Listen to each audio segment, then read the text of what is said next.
Hello बच्चों, चलिए प्रश्न देखते हैं। यदि किसी नदी में अधिक मात्रा में मलजल डाल दिया जाए तो इसकी जैविक ऑक्सीजन मांग बढ़ेगी, घटेगी, हल्की सी घटेगी या अपरिवर्तित रहेगी। तो आइए जानते हैं हमारे प्रश्न की मुख्य अवधारणा। हमारे प्रश्न की मुख्य अवधारणा है जैविक ऑक्सीजन मांग।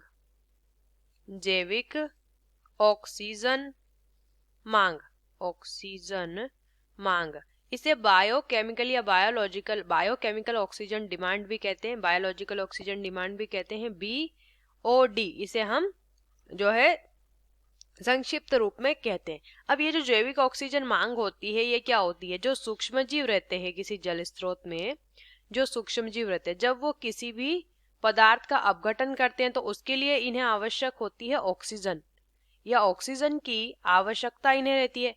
तो इस ऑक्सीजन की आवश्यकता को ही बायोकेमिकल ऑक्सीजन डिमांड या जैविक ऑक्सीजन मांग कहा जाता है। जैव रासायनिक ऑक्सीजन मांग भी इसे कहते हैं। ठीक है, तो यहाँ पे जितना ज्यादा जो है जल स्रोत में जितना ज्यादा मलजल उपस्थित होगा, क्या होगा? मलजल जितना ज्यादा होगा जल में, ठीक है, जल में उतनी ही ज्यादा सूक्ष्म जीव, उतनी ही ज्यादा किसी सूक्ष्म जीव को ऑक्सीजन की जरूरत होगी इस मलजल के अपघटन के लिए। ठीक है, तो अगर किसी नदी में मलजल जो है अगर हम डाल देंगे तो इसकी जैविक ऑक्सीजन मांग बढ़ेगी। ठीक है, तो पहला विकल्प ए सही होगा। घटती नहीं है, हल्की सी भी नहीं घटती है और ना ही अपरिवर्तित होती है, बढ़ती जाएगी जब तक कि सूक्ष्म जीव इन पदार्थों का अपघटन, सारे पदार्थों का अपघटन नहीं करता, तब तक वो इस ऑक्सीजन का प्रयोग करता रहेगा।